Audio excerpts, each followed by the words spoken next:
Did you know that every year, 1 in 4 adults older than 65 experiences a fall? And while some of those falls might be unavoidable, many can be prevented.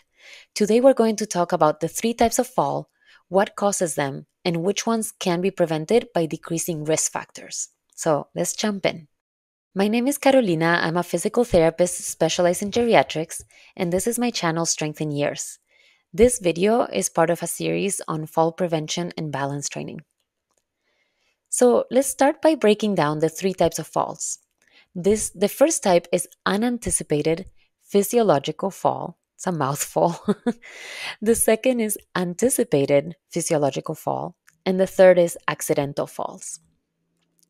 Unanticipated physiological falls are caused by sudden, unexpected medical conditions. So they're unanticipated. These medical conditions might be something like a fainting spell or a seizure, and these falls are the least predictable type. Therefore, they are the hardest ones to prevent.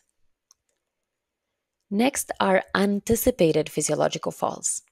These are falls that can be predicted based on certain risk factors like muscle weakness, poor balance, vision problems. For example, if someone has a known diagnosis of, for example, Parkinson's, that might affect their gait and their balance. If that person falls as they're walking to the bathroom at night, that fall would be considered an anticipated, so anticipated physiological fall because we knew that they had risk factors. These falls as a category can be prevented, or at least some of those risks can be reduced with things like balance training, strengthening exercises, and by managing medications carefully. Last but not least are accidental falls. These, like the name implies, are results of accidents, and they can be caused by environmental factors like slipping on a wet floor or tripping over clutter. These can happen to anyone, regardless of health status, but some factors like poor lighting or loose rugs can increase the risk of these accidental falls, especially for older adults. Now, while these may seem accidental, they actually can be prevented by doing things like simple home modifications, removing tripping hazards, adding grab bars, and so on. Out of the 3 types of falls, as we just talked about, the anticipated falls and accidental falls are the most preventable ones. By addressing risk factors like muscle weakness, balance issues, and environmental hazards, we can significantly reduce the risk of falling.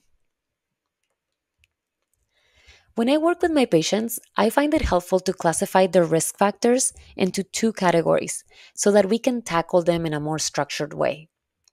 One type of risk factor is external risk factor. These are things outside the body, like we talked about the home environment, cluttered floors, poor lighting, unsafe footwear. The other category is intrinsic risk factors. These are things happening inside the body, like muscle weakness, poor vision, some health conditions. Now, for each of these categories, we like to further classify them as either modifiable or non modifiable. This classification helps empower my patients with a better understanding of what is and what is not within their control. So, in the next lecture, we will be talking a little bit more in depth about the different types of risk factors. I'll be really diving into intrinsic versus extrinsic and giving more specific examples. And we will also break down the modifiable versus non modifiable categories so that you have a lot of tools to address your own risk factors that are personal to you. If this video was helpful for you and if this series is helpful, please give it a thumbs up and share it with someone who might benefit from it as well.